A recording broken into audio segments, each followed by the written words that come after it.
नमस्कार विद्यार्थियों, मैं हूँ रीटा रहेजा, गवर्नमेंट कॉलेज श्री करणपुर से। आप सभी का इस ऑनलाइन क्लास में स्वागत है। विद्यार्थियों, आज जिस टॉपिक के बारे में मैं आपको बताने जा रही हूँ वो है अलाउद्दीन खिलजी की बाजार नियंत्रण व्यवस्था। जैसा कि मैंने आपको पहले भी बताया था कि अलाउद्दीन खिलजी एक महत्वाकांक्षी शासक था और उसका सिकंदर महान की भांति ही विश्व विजय प्राप्त करने का स्वप्न था। अपने इसी उद्देश्य और स्वप्न को पूरा करने के लिए उसने विजय अभियान चलाया, जिसके अंतर्गत उसने उत्तर भारत व दक्षिण भारत के राज्यों पर विजय प्राप्त की। अलाउद्दीन खिलजी इसमें सफल भी रहा। अलाउद्दीन खिलजी में एक उच्च कोटि की मौलिकता थी। उसे अपने पहले के अधिकारियों से जो प्राप्त संचालन था, शासन संचालन था, उससे वह संतोष नहीं था उसमें, बल्कि वह उसमें और भी सुधार करना चाहता था। इसके लिए उसने अपने तथा अपने राज्य के लाभ के लिए नई संस्थाओं को भी जन्म दिया। अलाउद्दीन खिलजी से पहले अथवा उसके पश्चात देश के संपूर्ण मध्यकाल के इतिहास में ऐसा कोई भी व्यक्तित्व या व्यक्ति का उदाहरण नहीं है जिसने बाजार का नियंत्रण इतना सफलतापूर्वक किया हो। विद्यार्थियों, अब हम ये जानेंगे जो अलाउद्दीन खिलजी के द्वारा जो बाजार नियंत्रण व्यवस्था लागू की गई थी, इसको लागू करने के पीछे क्या कारण थे, क्या उद्देश्य थे। अलाउद्दीन खिलजी एक महान सेनानायक था और एक कुशल प्रशासक भी था। अलाउद्दीन खिलजी का प्रशासन सैन्य व्यवस्था पर आधारित था। जियाउद्दीन बर्नी लिखते हैं कि बादशाहत दो स्तंभों पर आधारित होती है, एक शासन स्तंभ और दूसरा है विजय स्तंभ, और ये दोनों ही स्तंभ एक शक्तिशाली सेना पर निर्भर करते हैं। बादशाहत सेना है और सेना बादशाहत है, और अलाउद्दीन खिलजी जैसे एक महत्वाकांक्षी शासक के लिए एक बड़ी और शक्तिशाली सेना आवश्यक थी।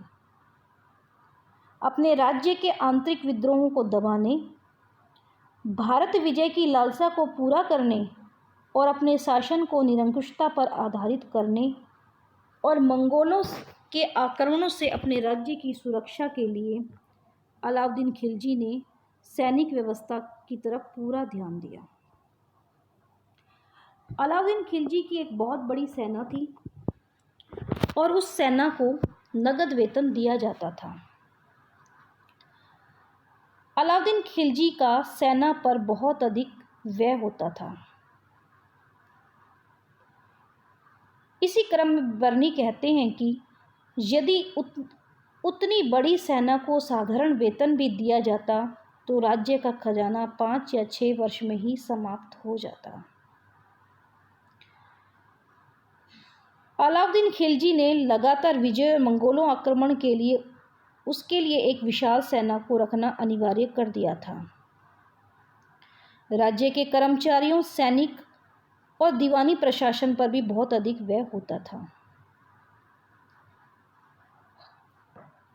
फरिश्ता के अनुसार अलाउद्दीन की विशाल सेना में 4,75,000 सुसज्जित और वर्दीदार घुड़सवार थे, जिस पर भी राजकोष का बहुत अधिक व्यय खर्च होता था।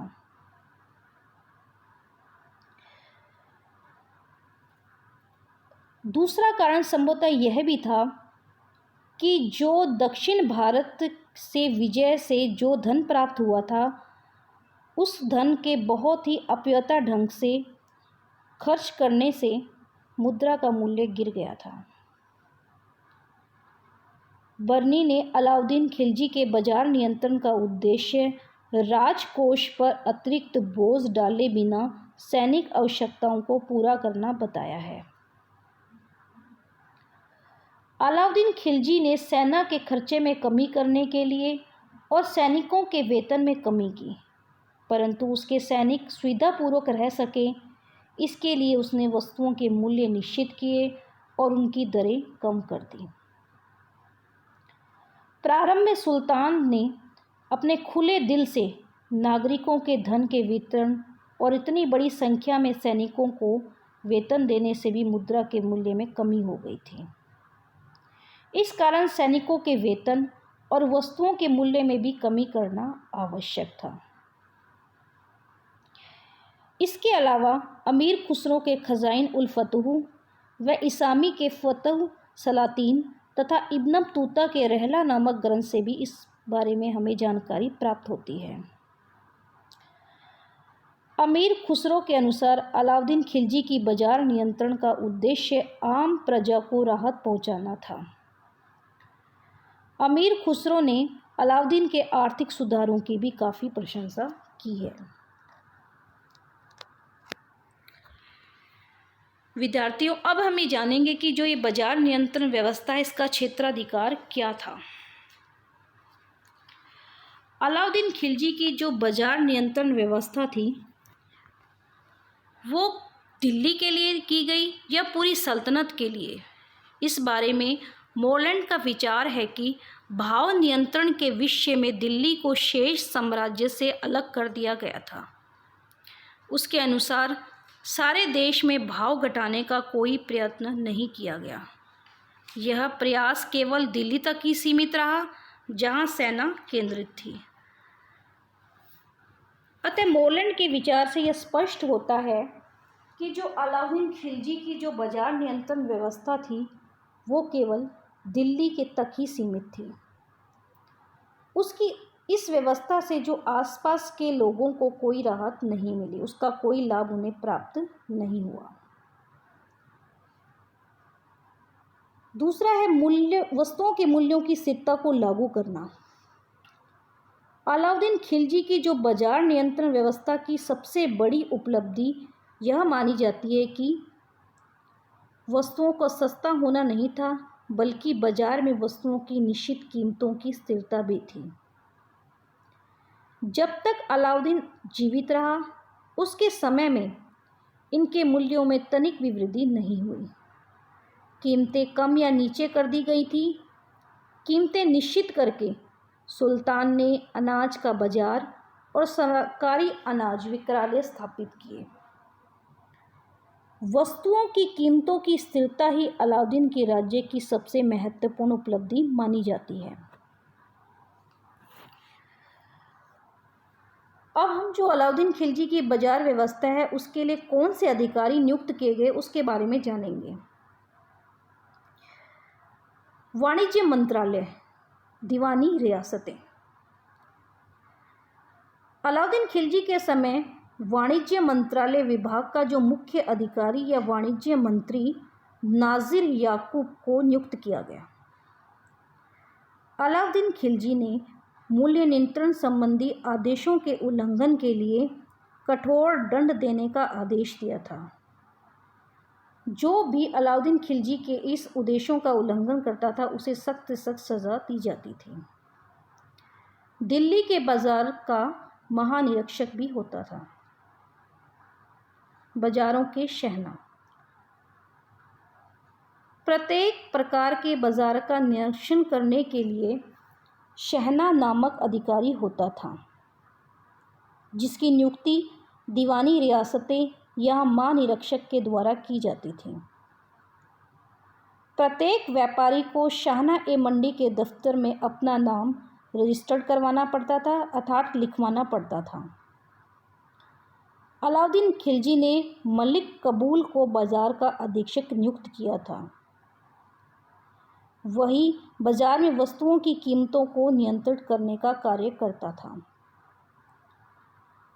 अगर बाजार में कोई व्यक्ति कोई सामान कम तोलता था तो उतना ही उसके मांस का हिस्सा उसके शरीर से काट लिया जाता था। उस समय में विभिन्न बाजार होते थे। अलाउद्दीन खिलजी ने दिल्ली के निकट विभिन्न वस्तुओं के 4 बाजार स्थापित किए थे, जिसमें से पहला है मंडी या अनाज का बाजार, जहाँ केवल खाद्यान्न ही बेचा जाता था। दूसरा है सराय अदल अर्थात न्याय का स्थान, जहाँ पर कपड़ा, शक्कर, जड़ी बूटियाँ, मेवा और तेल आदि वस्तुएं बेची जाती थी। तीसरा है घोड़ों, दासों और मवेशियों का बाजार। और चौथा बाजार है शेष वस्तुओं के लिए सामान्य बाजार। शासकीय अन्न भंडार की स्थापना। अलाउद्दीन खिलजी ने मौसम में आए अचानक परिवर्तनों का सामना करने के लिए भी शासकीय अन्न भंडार बनाए। ये अन्न भंडार पूरी तरह से भरे रहते थे। जियाउद्दीन बर्नी का इस बारे में कहना है कि शायद ही कोई ऐसा मोहल्ला था जहाँ खाद्यान्नों से भरे 2 या 3 सरकारी भंडार न हो।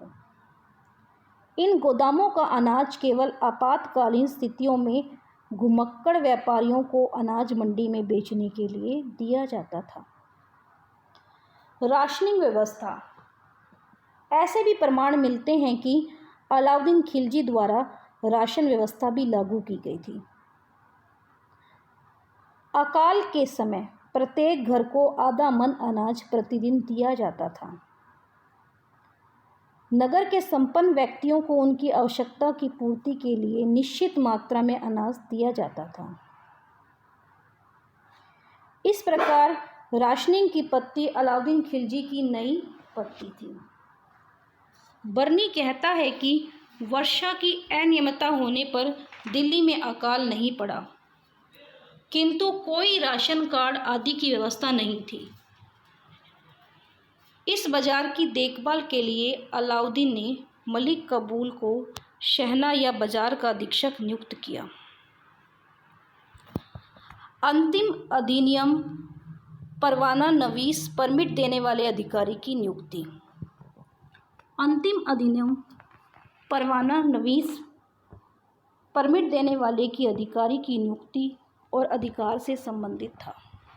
अलाउद्दीन ने आदेश दिया कि बहुमूल्य वस्त्र जैसे तस्बी, तबरेज, तंजमाबरी, सुनहरी जरी, देवगिरी रेशम, खज जो कि दिल्ली में रेशम से बना कपड़ा था, कमरबाद तब तक बाज़ार में नहीं बेचे जा सकते थे जब तक कि परवाना नवीस से परवाना लेने वाले अमीरों, मालिकों और अन्य प्रतिष्ठित व्यक्तियों के परिचय पत्र से वह संतुष्ट ना हो। खरीदार को खरीदी हुई वस्तु की प्राप्ति स्वीकृति के रूप में एक लिखित रसीद देनी पड़ती थी।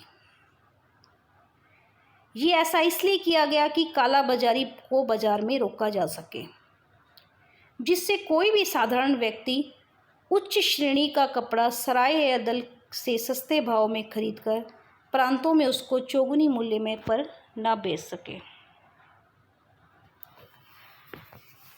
ये थी अलाउद्दीन खिलजी की बाजार नियंत्रण व्यवस्था। विद्यार्थियों, अब हम बाजार नियंत्रण व्यवस्था की समीक्षा पर पहुंचते हैं। अलाउद्दीन खिलजी की बाजार नियंत्रण व्यवस्था उसके समय में उसके लक्ष्य की पूर्ति में सफल रही। अलाउद्दीन खिलजी चाहता था कि सारी वस्तुएं निश्चित मूल्यों पर बेची जाए और वो उसमें काफ़ी हद तक सफल भी रहा। बर्नी ने लिखा है कि जब तक अलाउद्दीन खिलजी ने शासन किया तब तक वस्तुओं के मूल्य न तो बढ़े और न घटे, बल्कि सर्वदा निश्चित रहे। A.L. श्रीवास्तव लिखते हैं कि संपूर्ण देश में इन नियमों को प्रचलित करना असंभव था, लेकिन फिर भी अलाउद्दीन खिलजी को इस बात का श्रेय दिया जाता है कि उसने इस कठिन समस्या को हल करने का प्रयत्न किया। ये लिखते हैं कि दक्षिण भारत से प्राप्त धन के कारण मुद्रास्फीति दिल्ली के आसपास क्षेत्रों में ही हुई थी। इसके दुष्प्रभाव को रोकने में सुल्तान सफल रहा। डॉक्टर परमात्मा शरण का मत है कि अलाउद्दीन खिलजी की संपूर्ण बाजार नियंत्रण व्यवस्था अविवेकपूर्ण और कृत्रिम थी। यह आर्थिक नियमों का उल्लंघन करके स्थापित की गई थी। इस व्यवस्था में राज्य, उपभोक्ता और व्यापारी को लाभ हुआ, लेकिन कृषक वर्ग को हानि उठानी पड़ी। इसके विपरीत जियाउद्दीन बर्नी ने अलाउद्दीन खिलजी की बाजार नियंत्रण व्यवस्था की प्रशंसा की है। वह लिखते हैं कि अलाउद्दीन युग का सबसे बड़ा चमत्कार वस्तुओं के मूल्य का नियंत्रण था। परंतु अलाउद्दीन खिलजी की उसकी सफलता का उचित श्रेय करने के पश्चात भी यह मानना पड़ेगा कि अलाउद्दीन खिलजी की बाजार व्यवस्था न तो जनसाधारण के हित में थी, न ही राज्य के अंतिम हितों की पूर्ति में सहायक थी। इस व्यवस्था से किसानों को भी कोई लाभ नहीं मिला। अलाउद्दीन खिलजी की जो बाजार नियंत्रण नीति थी, उसमें मुख्य रूप से 2 दोष थे। पहला कि ये केवल दिल्ली तक ही सीमित थी और इसका सभी लोगों को लाभ प्राप्त नहीं हो सका। दूसरा, इसे शक्ति के द्वारा क्रियान्वित किया गया था।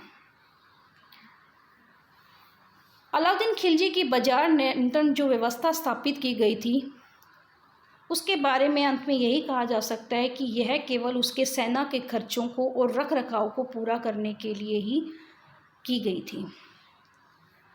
अलाउद्दीन की मृत्यु के साथ ही उसकी यह संपूर्ण व्यवस्था नष्ट हो गई। तो विद्यार्थियों, ये थी अलाउद्दीन खिलजी की बाजार नियंत्रण प्रणाली।